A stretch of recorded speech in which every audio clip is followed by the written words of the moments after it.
सब आमने सामने है। सवाल उठता है कि जब लेवल 2 रद्द हो गया तो लेवल 1 क्यों बचा है? ये देखिए, ये बच्ची है ममता कुल्हरी। इसने शहीद स्मारक पर भी उस वक्त मुझे यह पत्र उसने दिखाया था, जिसमें शिक्षा मंत्री महोदय के नाम से लिखा हुआ है और लेवल 1 के एग्जाम में वही एलबीएस कॉलेज जयपुर, जहां के परासर, जारोली सब निकले हैं, वहां पर लिखा हुआ है कि लेवल 1 के एग्जाम में सील खुली हुई थी प्रश्न पत्र की, और यहां पर जो वह परीक्षा संयोजक हैं उनके हस्ताक्षर और सील भी है। यह दिखाता है कि रीट लेवल 1 की जो परीक्षा हुई है वह भी साफ सुथरी नहीं है। सरकार ने एक फेस सेविंग किया है, आधी बात मानकर और आधा बचाकर। जिस तरह की घटना टोंक में हुई है, अपने आप में वह घटना काफी कुछ दिखा रही है कि कितने बड़े लेवल पर पैसे का लेन देन हुआ है कि अब खुदकुशी जैसी समस्याएं भी सामने आनी शुरू हो गई हैं। रीट लेवल 1 वही लोग आयोजित करवा रहे थे जो रीट लेवल 2 आयोजित करवा रहे थे। ये रामकृपाल मीणा का वह कॉलेज है जो ध्वस्त कर दिया गया। यहां पर जब मैं गया था कॉलेज के अंदर, तो वहां पर रीट लेवल 1 और लेवल 2 दोनों की परीक्षाएं आयोजित हुई थी। सवाल उठता है कि जब एसओजी पेपर का डाकू रामकृपाल मीणा को मानती है और उसी के कॉलेज में रीट के पेपर हो रहे हैं, तो फिर लेवल 1 कैसे सही हो सकता है और लेवल 2 कैसे गलत हो सकता है? वहां तो दोनों जगह उसने गड़बड़ी की होगी।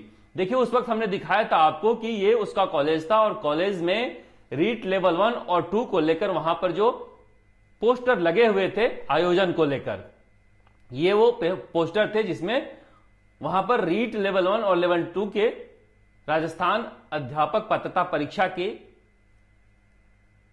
नियम, कायदे, कानून लिखे हुए थे। मैं वही बताना चाह रहा हूं कि आखिर जब रीट लेवल 2 में धांधली सामने आ गई है, तो रीट लेवल 1 को बचाकर सरकार कौन सा चेहरा बचाना चाहती है, मगर बचने वाला है नहीं, क्योंकि ये सारे सबूत अब कोर्ट में पेश किए गए हैं, जहां पर 28 तारीख को रीट लेवल 1 पर भी सुनवाई होगी। डॉक्टर किरोड़ीलाल मीणा कह रहे हैं कि 1-2 दिनों में रीट लेवल 1 की धांधली भी वह लोगों के सामने रखेंगे।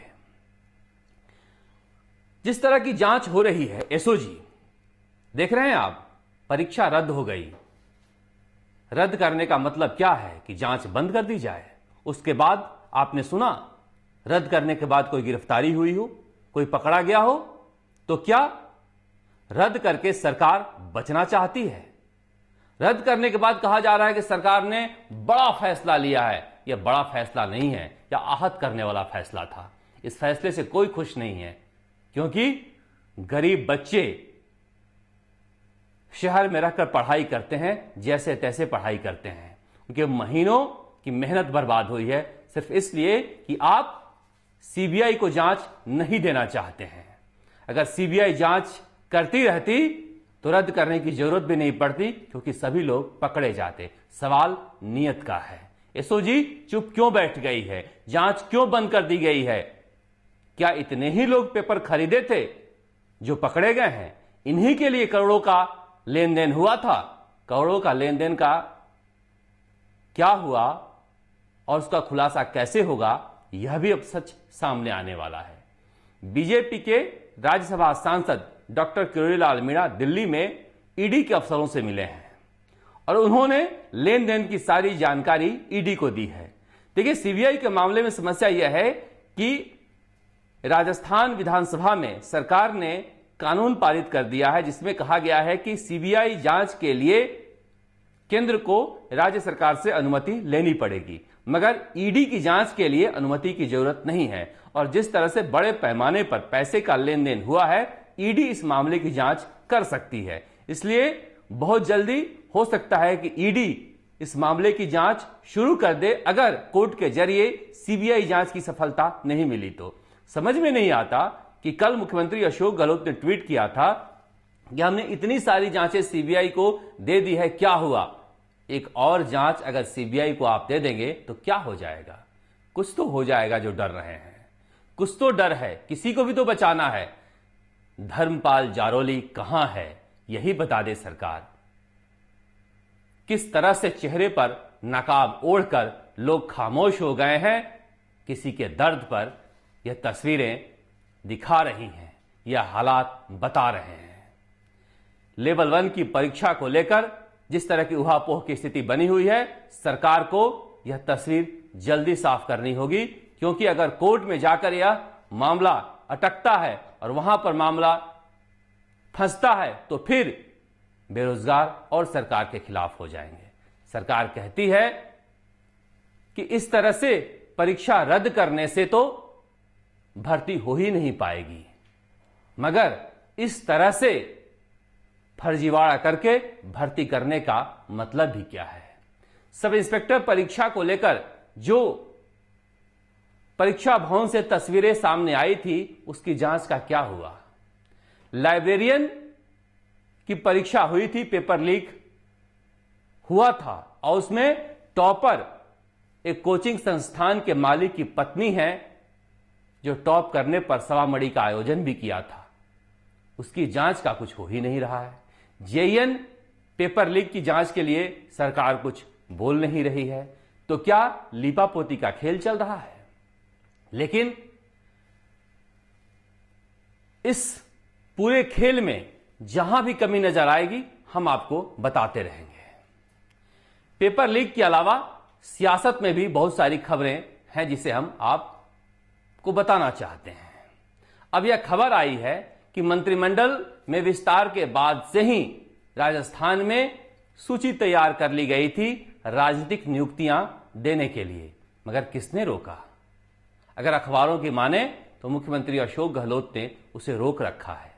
सत्ता में आप बैठे रहें, विकेंद्रीकरण करें नहीं, कार्यकर्ताओं को लाभ दे नहीं। 20 महीने बचे हैं चुनाव में जाने के लिए, कांग्रेसी किस मुंह से जाएंगे? सचिन पायलट बोलते हैं तो आप कहते हो कि वह बोलते हैं, मगर जो तस्वीर सामने आई है सचिन पायलट की, प्रियंका और पायलट, इसे लेकर लंबे समय से दिल्ली में चर्चा हो रही है।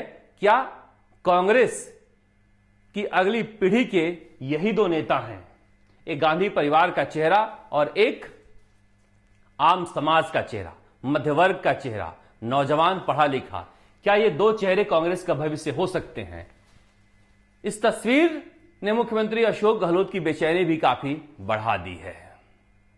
इसीलिए कहा जा रहा है कि एक बार फिर से वह अपनी रणनीति बदल रहे हैं। हो सकता है कि बहुत जल्दी राजनीतिक नियुक्तियां दे दी जाएं, क्योंकि जिस तरह से बहुजन समाज पार्टी से कांग्रेस में आए विधायकों ने सरकार के खिलाफ मोर्चा खोला है, चाहे ठेकेदारी को लेकर, सड़क निर्माण को लेकर या फिर बीजेपी के गौरव पथ की तारीफ को लेकर, निश्चित रूप से मुख्यमंत्री अशोक गहलोत अब दबाव महसूस कर रहे हैं, क्योंकि आदत डाल देना और बात होती है और फिर उस आदत को झेलना और बात होती है। आपने खून विधायकों के मुंह में लगा दिया है कमाई का, अब रोकोगे तो फिर ये बलि मांगेंगे।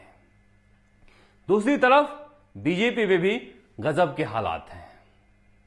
वसुंधरा राजे कह रही हैं कि जब हमारे बेटे के ऊपर हमला हुआ, दुष्यंत सिंह के ऊपर, तो आप मौन क्यों थे? वसुंधरा राजे कहीं ना कहीं ऐसा लगता है कि अपने सेल में चली गई हैं, क्योंकि अपने बेटे के लिए पार्टी के फोरम पर इंसाफ मांगना कोई अच्छी बात नहीं है, और वह भी अपने ही मातहत तैयार किए गए नेताओं के बीच। यह दिखाता है उनकी हताशा का। मगर मैं फिर कह रहा हूं, वसुंधरा राजे मौन क्यों हैं? वह बीजेपी के नेताओं से पूछती हैं कि मेरे बेटे के घर के हमले पर मौन क्यों हो, लेकिन राजस्थान की जनता उनसे पूछ रही है कि रीट के मामले पर आप मौन क्यों हैं? आखिर क्यों मुख्यमंत्री अशोक गहलोत आपके पास जाकर ऐसे मुस्कुराकर बातें कर रहे हैं? आपके ऊपर बड़ी जिम्मेदारी है। आप 2 बार की मुख्यमंत्री राजस्थान की रह चुकी हैं। इस तरह से मौन रहकर आप बीजेपी की बड़ी नेता नहीं बन सकती हैं। अगर बीजेपी के घर के झगड़े की वजह से रीट मामला कमजोर होता है तो विपक्ष निश्चित रूप से नकारा साबित होगा, क्योंकि मुख्यमंत्री अशोक गहलोत एक बार फिर से कहने लगे हैं कि विपक्ष नकारा है। पहले उन्होंने सचिन पायलट के लिए कहा था नकारा और निकम्मा, लेकिन जिस तरह के हालात हैं ऐसा न हो राजस्थान की जनता 2023 में किसी और को नकारा कह दे। राजस्थान के पल पल की खबरें आपको हम बताते रहेंगे। अभी तक के लिए शुक्रिया। शरद कुमार, राजस्थान तक।